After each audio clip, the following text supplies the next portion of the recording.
Okay, so in this training video, I'm gonna show you how to track your macros as accurately as possible. Tracking macros is not gonna be perfect. It's never going to be 100% accurate. However, the way you do it consistently, it helps, because when you stay consistent, we just have to make the necessary adjustments whenever you hit a plateau to make sure you break through that plateau and keep making progress. So today I'm gonna have, this is a post-workout meal.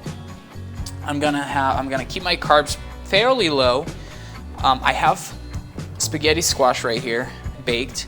It's basically this one here. So I baked this, cut it in half, took the seeds out, and then scraped it with a fork, and I pulled this out. So basically, as you can see, I have my bowl here on the scale. I want to make sure I push tar, and unit that I use for myself is grams always. Okay, so I'm adding some of this spaghetti squash, and I like to do 203. Now, as you're adding this on your plate, I want to make sure you remember it so you can add it on MyFitnessPal. The next thing I'm going to add is stir-fry veggies. We get these from Costco. The way we cook them, basically, we steam them in a pan. We don't put any oil, we don't put any butter, just keep it simple. Again, you go here on the scale, make sure it's on 0, and I'm adding about 150 grams. Now I want to add some protein on top. So what we're using is this ground turkey from Costco.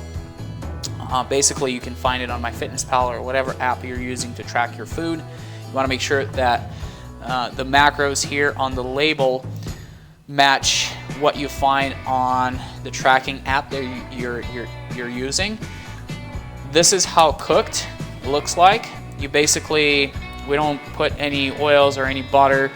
We cook it with its own fat. We don't add any extra calories. We only use salt, some pepper, some garlic, and basically that's pretty much it, and some 0-calorie mustard.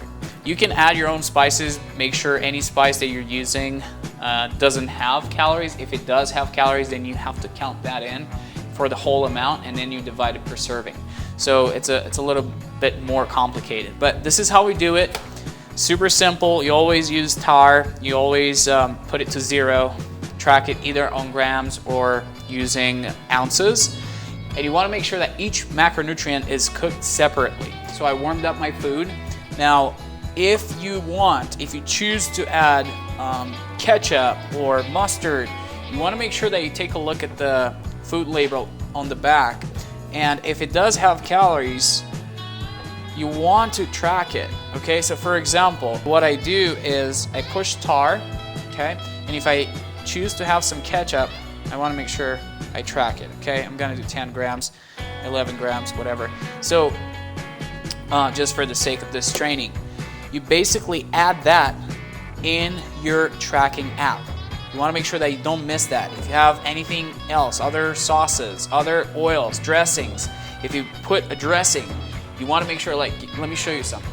So for example, we have this dressing we bought once and then we never used. So this one, right? It has 60 calories, 4.5 grams of fat per 31 grams, which is the serving size. Okay, carbs, 3 grams, protein, 0. So if you put this, you want to make sure you mix it really well. You push tar, and if you pour some on it, you want to make sure you track it in grams.